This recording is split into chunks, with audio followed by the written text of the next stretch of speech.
Everyone, welcome once again to the Adventures Travel Club television show. Betty, we are in Kalambaka, and that's in Greece. And if you look behind us, you're going to see some interesting mountains. In fact, where we're going to go on today's show is up to the monastery of St. Stephen's here in Greece. 132 steps, they tell us, but that's all right. We can handle it. That's way up there.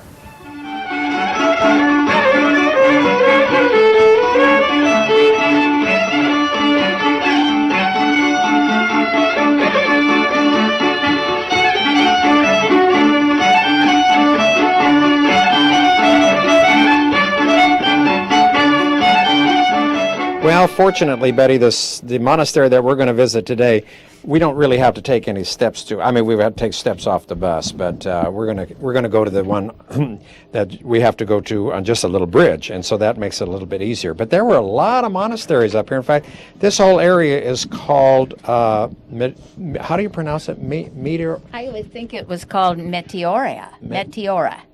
Okay, I'll buy that. How do you spell it? Well, it's spelled M-E-T-E-O-R. Meteor. Meteor. Meteor.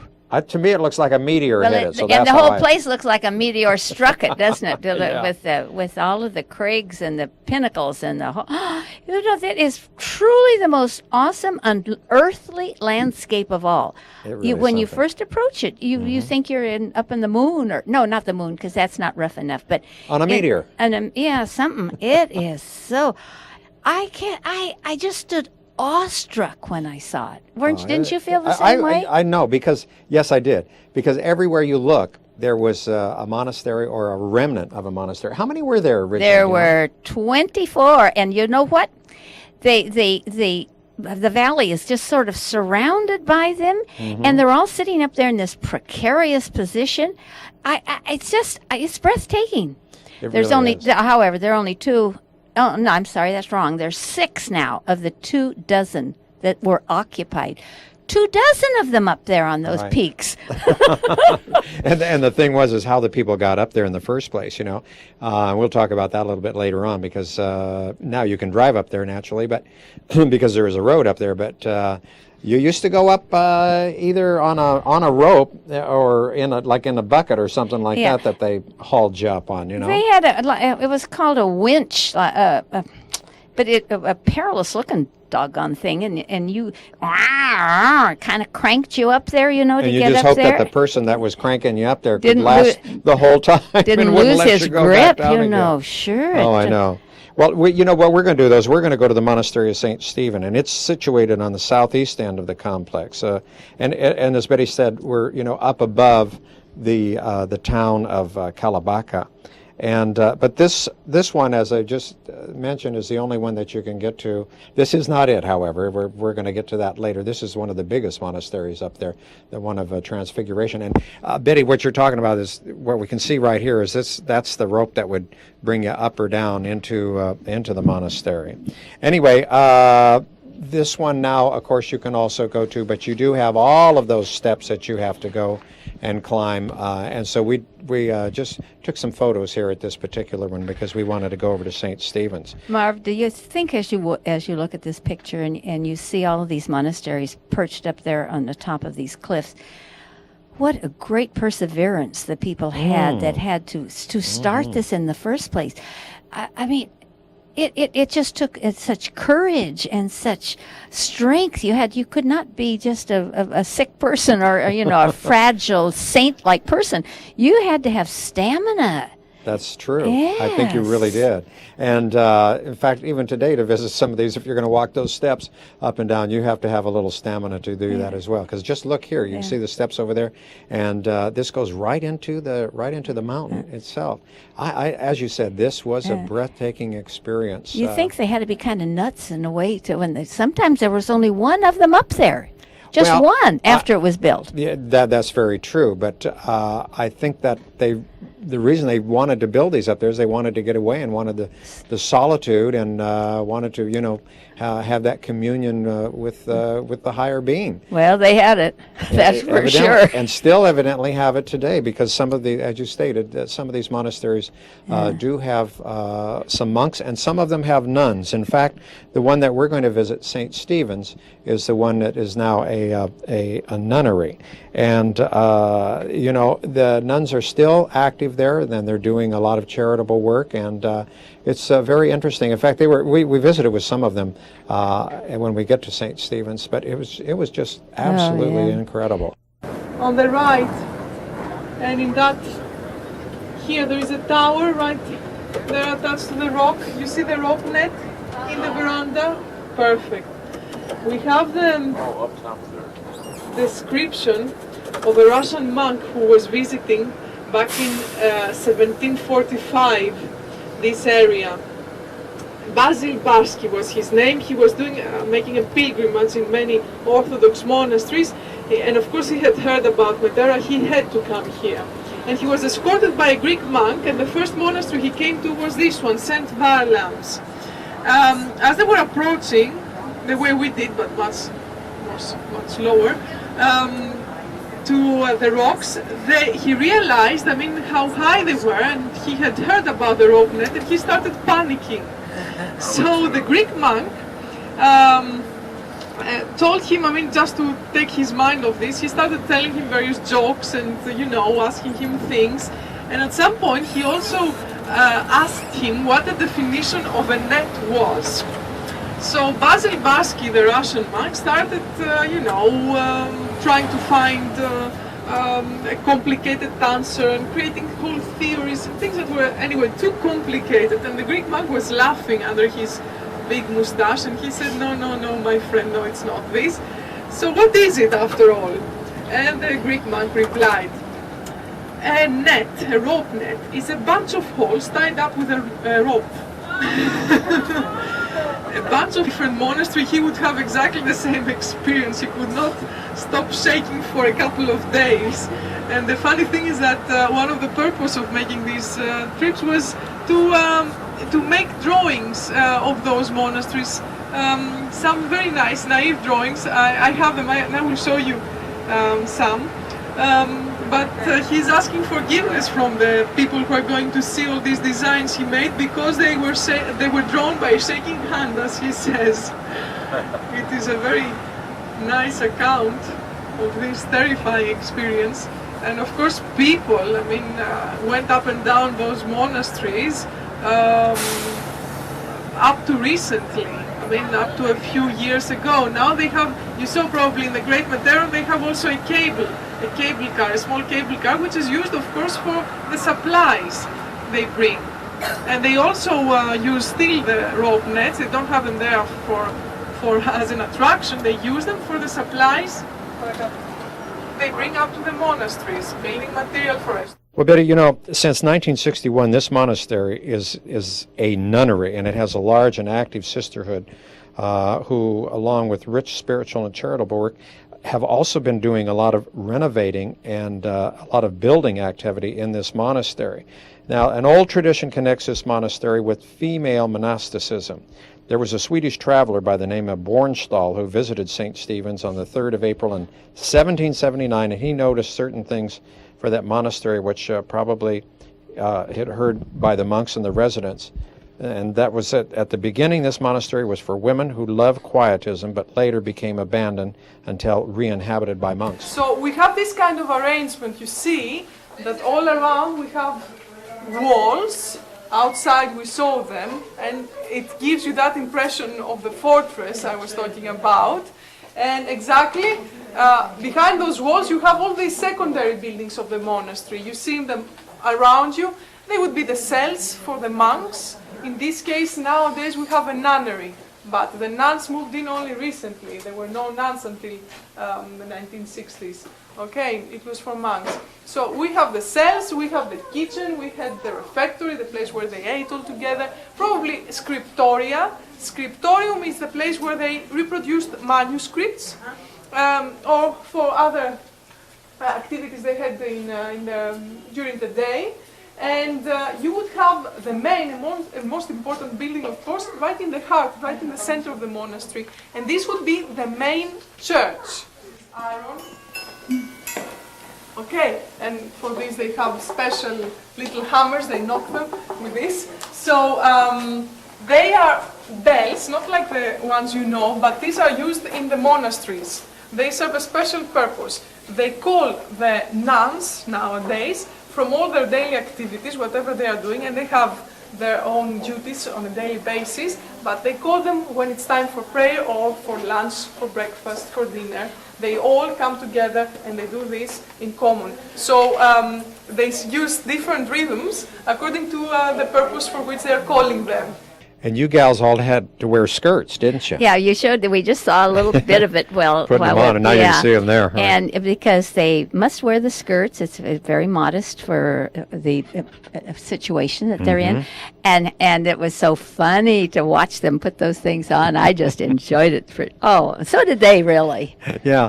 Well, and shorts, of course, for men are not allowed either in any of the churches or the monasteries there in Greece. I think this was interesting because here, really, right up on top of the hill that you can see there, the monastic gardens that you saw. They had the roses, and I think there were some fruit trees there too. But this view, look at the one up on the. Look at there's one right up there, perched up there. Almost looks like a bird's nest, doesn't it? It's incredible. It really is. It's a very incredible thing, I'll tell you. And it was such a one of the great highlights I thought of our trip to Greece. Betty, this particular monastery, St. Stephen's, was founded by, I don't know how true it is, but there's two legends that they were founded by two people, and one was an archimandrite, and by the name of Antonius, and it was lived around the first half of the 15th century, and then also Saint Philothesis. Who? Don't ask me to Tell say me that that again, please. No. And anyway, he renovated and rebuilt some of the foundations from an old small monastery there. So, and he built the cells for the monks and did a lot of other useful constructions and supplied the monastery with all the ecclesiastical vessels and manuscripts, and finally they established the brotherhood. But as we say, now it has become a nunnery, and the nuns there are rather young ladies. They were ones cute, that we saw. yeah. Marvin, this particular monastery, there are two there's a church and a basilica. Is that right? Right up there, and in that space that they allot. Yeah, that to me that was surprising that they would have both a 14th century basilica and with all the frescoes and stuff, and then an 18th century building that's used for the church. Of course, there's now a museum housing the manuscripts and the embroidery. Remember the embroidery work that we saw? Yeah. Unfortunately, we were not allowed to take pictures in that, and. But anyway, you get a chance to see the outside of the monastery there too, and it again was breathtaking. Here we see some vegetables growing up there on the side of the. I mean, they put every little piece of ground that they could grow something on to good use. It gives you a little vertigo when you stand up there and kind of look down, and I have a great empathy for the people that lived up there. Okay, just follow us this way. Okay. They have here some samples of the types of wood they use. You saw already on the way in that they have big pieces, large pieces outside. They leave them there for from 3 to 5 years to dry. Okay, they don't use it immediately because, as you realize, the wood is alive. So here we have a walnut. This is fir wood. Yes. Αυτό είναι οξιά, θα το έγραψαν αυτό. This is beech wood, beech tree. Okay, it's a triptych. Αυτό είναι κέδρος. This is cedar. And of course, it smells nice. Αυτό είναι πεύκο. Σαν ελέγχο. This is pine wood. Ελαφρύ ξύλο. And this is poplar wood, which is very light, quite soft also. It's not very appropriate for wood carvings for that reason. And again, this is beech tree. Instead of making wood carvings, they put silver. This is quite frequent. It's another technique. They prepare it here. It's galvanized silver. And of course, they do all their work on the silver in this case. Yeah. Is it carved underneath the silver and then they press it? Αυτό πώς το κάνετε το... Αυτό είναι με τη μέθοδο της γαλβανοπλαστικής. Γαλβανοπλαστική. Ναι. Αλλά είναι και χειροποίητα. Σκαλίζεις, απευθείας πάνω στο ασίμι. Αλλά από την αντίθετη πλευρά.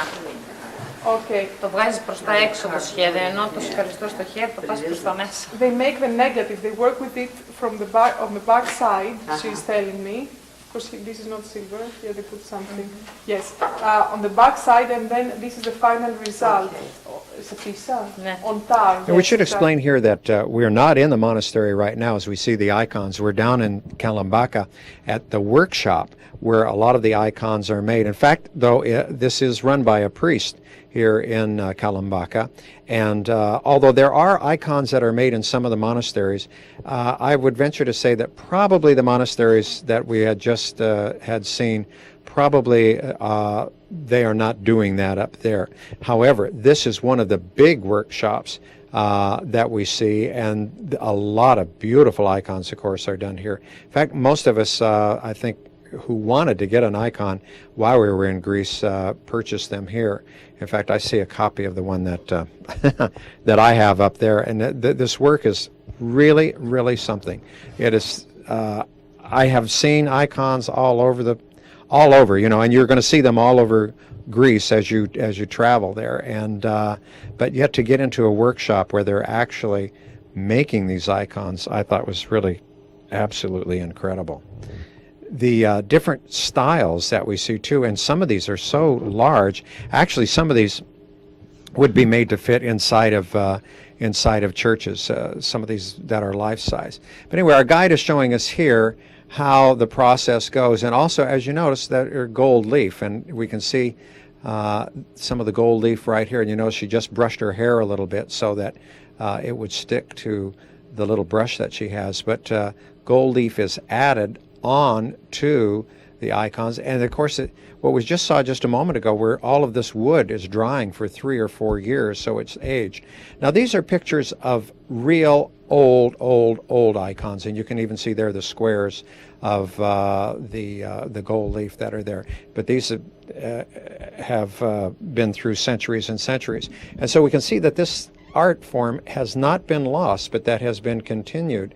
And this gentleman here is painting an icon here. And Betty, you know, what surprises me is that this is such painstaking work. I mean, just one little brush stroke and one little brush stroke. And I looked very carefully at some of the brushes that he had, and it just looked like they had a couple of little, you know, hairs in the brush. And also what they use too is they mix egg white with the color that you see, so that it keeps it very bright, and it will just last for, I guess, evidently centuries. But we can see the icon that he's working here. And there are many different types, as we can see. Some of these are kind of made so that, or mounted so that they do look a little bit older, and others do not have that particular style to them. You know, Marv, if you really don't know the history of icons, when you first look at icons, they have a tendency to look a little peculiar because the features aren't the features of the people that we see today. It took me a while to get to be, even to like them, because they were, I don't know.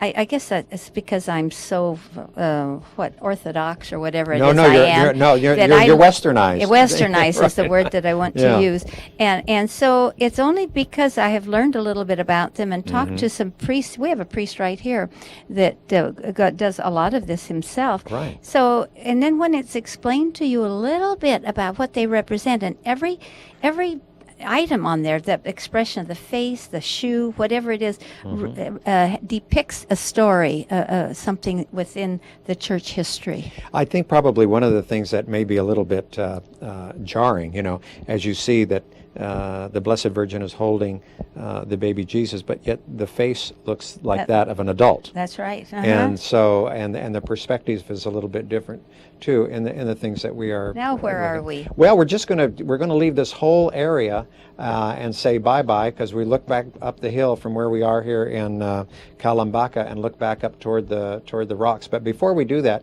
we do have some other little still shots that we were not able to take, but that we were given, and these show some of the nuns and some of the monks in their daily life working inside the monastery. And Betty, remember the hotel we stayed in Kalambaka? They had these beautiful old pictures that were mounted there in the lobby so that we could see, and I thought those were quite beautiful, and I wanted to share some of those with the folks. Anyway, we are going to be leaving this beautiful area of Greece, and I say, if you do visit Greece, this is one area that you don't want to miss. Absolutely, and it was astonishing to me. I had no idea that we were going to see anything so extraordinary. And it's nice to be surprised like that, isn't it? Yes, and it was extraordinary.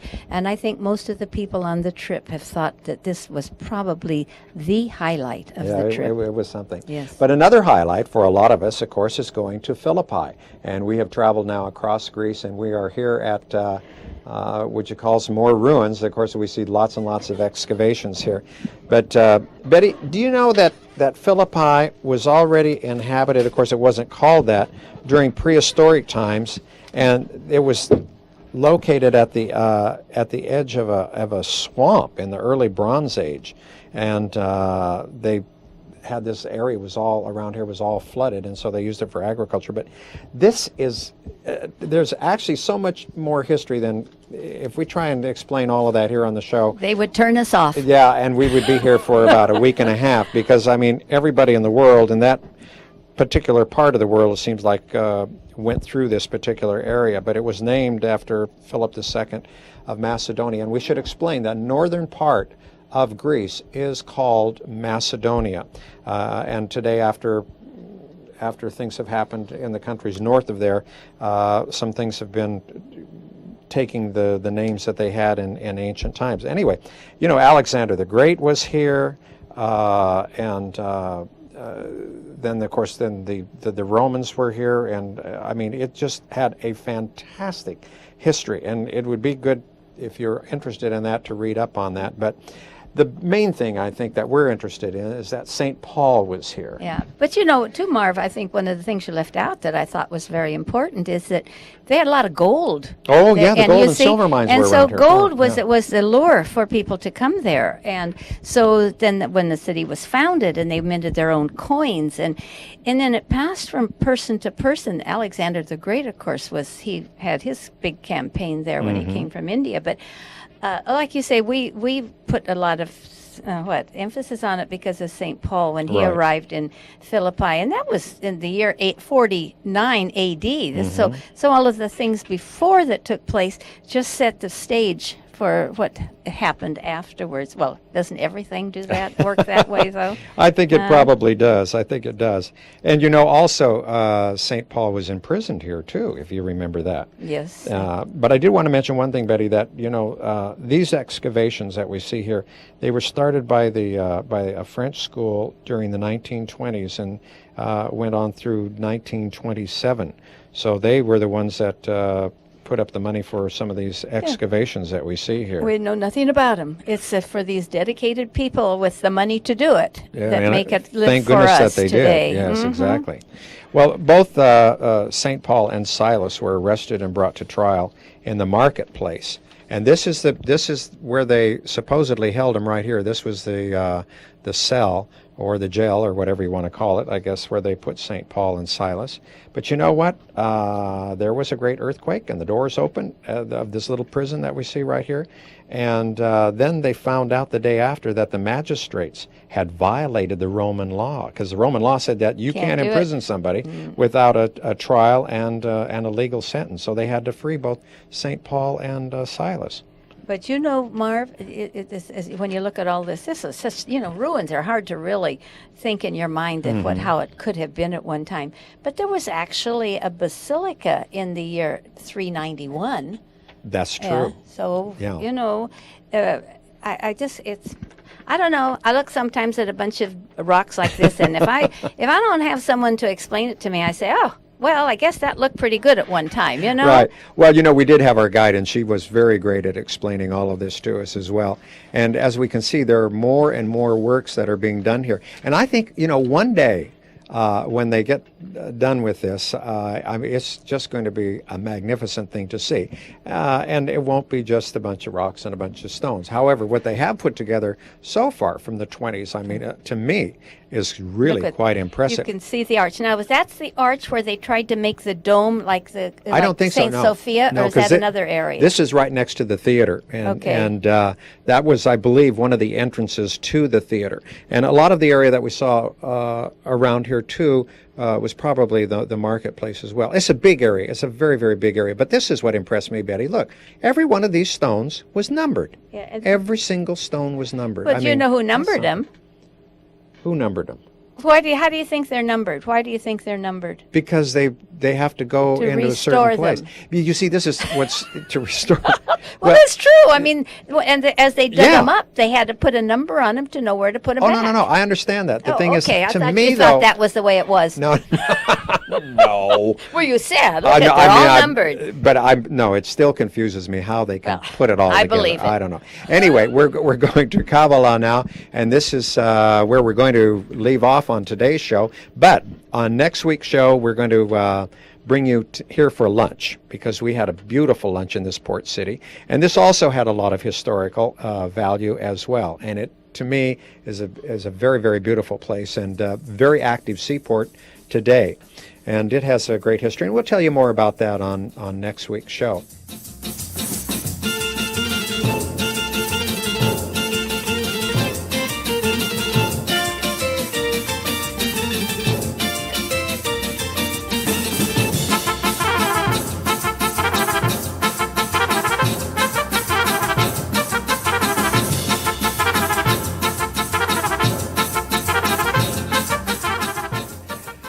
Well, next week we're going to start right here at the same spot where we are now, and we're going to take everybody to lunch here. It is beautiful, right here on the seaside. I'll tell you, Betty, this is just beautiful. I have been so impressed so far. We've only done a couple of shows here in Greece, and we have much, much more to go.